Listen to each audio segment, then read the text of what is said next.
ప్రజలు మాకు చెప్పడం జరిగింది ఇంటరాక్ట్ అయినప్పుడు. ముఖ్యంగా ఏంటంటే కొంచెం ఇక్కడ రిఫ్రాఫ్గా యూత్ తిరుగుతూ ఉన్నారు బళ్ళ మీద అని చెప్పేసి ఒకటి. అలాగే టెంపుల్ దగ్గర, అలాగే స్కూల్ దగ్గర కూడా కొంచెం ఓపెన్ డ్రింకింగ్ కానీ అది జరుగుతుందని చెప్పారు. నేను ఖచ్చితంగా దీని మీద చర్య తీసుకుంటాము. ఈవినింగ్ టైం ఎస్పెషల్లీ 7 to 10 మధ్యలో ఒక 2 సార్లు 2 బీట్స్ కానిస్టేబుల్స్తో పంపించి దీని యొక్క ప్రాబ్లం సాల్వ్ చేస్తాము. అలాగే అవసరమైతే నైట్ రౌండ్స్లో నైట్ బీట్స్ కూడా ఒకసారి ఇంటెన్సిఫై చేసి ఇక్కడ పంపించి ఇక్కడ ఉన్న సమస్య ఏదైతే చెప్పారో దాన్ని రెక్టిఫై చేయడం జరుగుతుంది. అలాగే ఇంతకుముందు కూడా మన పై అధికారులు ఎస్పీ గారి ఆదేశాల మేరకు మనకి తాడేపల్లి లిమిట్స్లో 4 సార్లు కార్డన్ సెర్చ్ ఆపరేషన్ చేయడం జరిగింది. ఈరోజు మనం మంగళగిరి ప్రాంతాన్ని ఎంచుకున్నాము.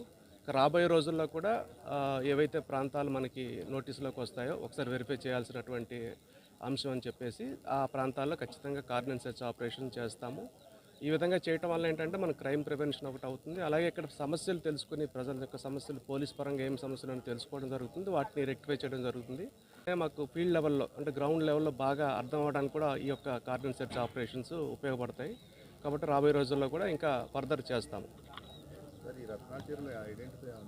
ఒక రత్నాల చెరువులో ఒక 2 రౌడీ షీటర్స్ మనకి ఐడెంటిఫై చేయడం జరిగింది. ఇప్పుడు ఈ యొక్క కార్యక్రమంలో ఏంటంటే మనము ఊరికే క్యాష్ ఆపరేషన్ కాకుండా టెక్నాలజీ కూడా మనం ఏంటంటే డ్రోన్స్ కూడా మనం ఫ్లై చేయడం జరిగింది. అలాగే ఫింగర్ ప్రింట్ డివైజెస్ అంటే మనము మొబైల్ ఫింగర్ ప్రింట్ స్కానర్స్ కూడా వాడి ర్యాండమ్గా పర్సన్స్ని ఎవరైతే ఉన్నారో అనుమానాస్పదంగా ఉంటే వాళ్ళు ఫింగర్ ప్రింట్స్ తీసుకోవడం ప్లస్ చెక్ చేయడం కూడా జరిగింది.